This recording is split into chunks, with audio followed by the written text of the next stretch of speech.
Hi there, this is Group Five's Unit 4 Team Video-Based Critical Analysis. I am Amy Zuber, and I read the 2023 EDUCAUSE Horizon Report over the holistic student experience, which highlighted several critical trends and technologies impacting higher education with a focus on creating a holistic student experience. Key social trends include increasing awareness of mental health needs and the rise of online learning. Technologically, artificial intelligence is rapidly advancing, enabling personalized learning, but also raising concerns over privacy. Economically, with rising tuition costs, institutions are adopting affordable options like micro-credentials.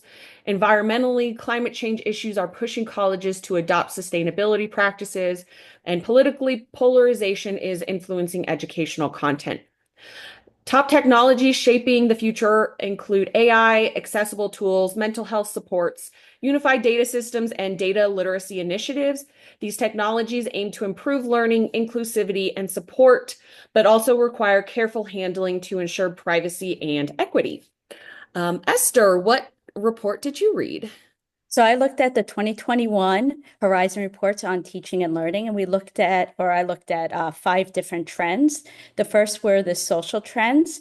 So it was found that teaching and learning are deeply intertwined with our social practices, and remote learning has significant challenges, potentially impacting student engagement, social skills, and their overall academic growth. The next one was the technological trends.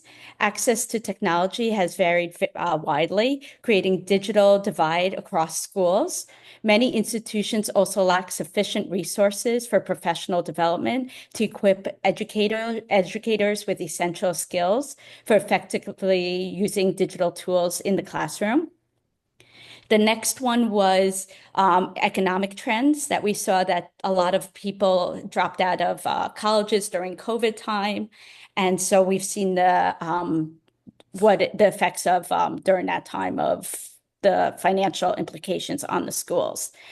Next were environmental trends. This is where there was a positive to the COVID-19 pandemic, where we saw that the environmental pollution went down. And this is where teaching needs to show initiatives to integrate environmental awareness into their curriculum. Next were the political trends.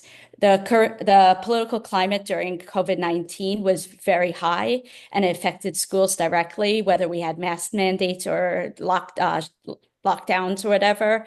The shifts in political priorities directly affected resources, support, and education direction. Next is Heather. Thank you.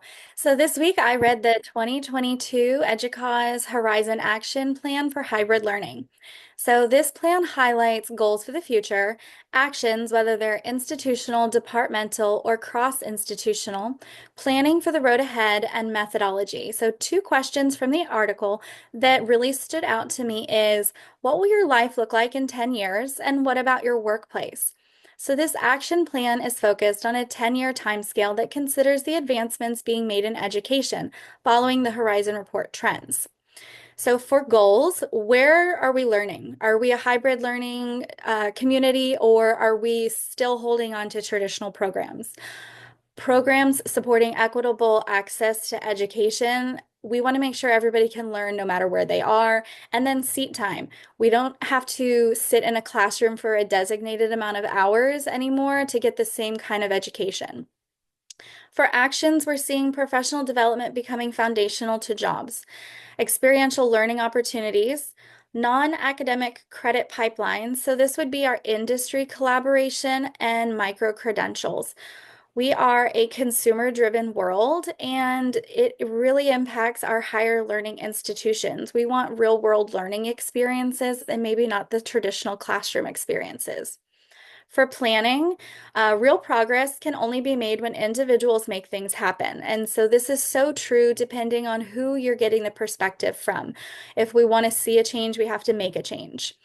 For methodology, this action plan talks about the Institute for the Future, or the IFTF, which is the Foresight methodology. This is a panel of practitioners and thought leaders from across the United States that represent higher education, teaching, and the learning community. There can be a lot of connections made to the ISTE standards this week, and we're going to hear a little bit more from Clarissa.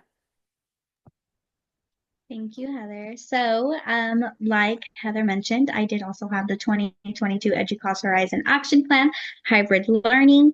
And as for the connection to the ISTE standards, the specific Horizon report connects to the ISTE standard, the citizen, because throughout this whole report, it is encouraged to look at technological advances as centered and built from the needs of students. The ISTE standard 2, digital citizen, can also be seen throughout this report because in the article, it is mentioned that the best plan for higher education is for students and educators to consider taking on the role of creating ways to make hybrid learning better and to share best practices for equitable teaching and learning. One part of the Horizon report had a reflection page that allowed for the reader to also reflect and connect to what actions are being talked about. This connected greatly to the ISTE Standard 5, the Connected Learner. Overall, this report mentioned many ways institutions can take action in making hybrid learning more effective. Some things mentioned were expanding instructional design, supporting international hybrid learning, and making professional development a part of a hybrid educator's job to learn more for their students. Overall, the report had many great ways educators and students could learn and reflect on hybrid learning. Bethany, which report did you have? So I had the 2023 EDUCAUSE Horizon Action Plan for Regenerative AI. It was focused on how implementation of AI is taking place, and they had some goals and some action items. One goal for the panelists was that there was a generative AI developers and researchers have found ways to ensure that processes and outputs are equal, representative, and unbiased. With AI being in the school, we want to make sure that everyone still has that equal opportunity to that education and that there is no misrepresentation.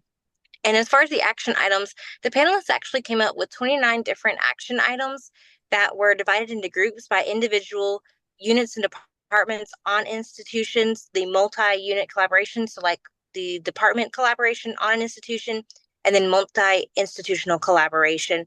So that can be examples for action items like being an engaged leader, employing an AI integration specialist, forming an AI policy committee, and or appointing a dedicated outreach team in regards to AI on college campuses. Thank you for watching our video.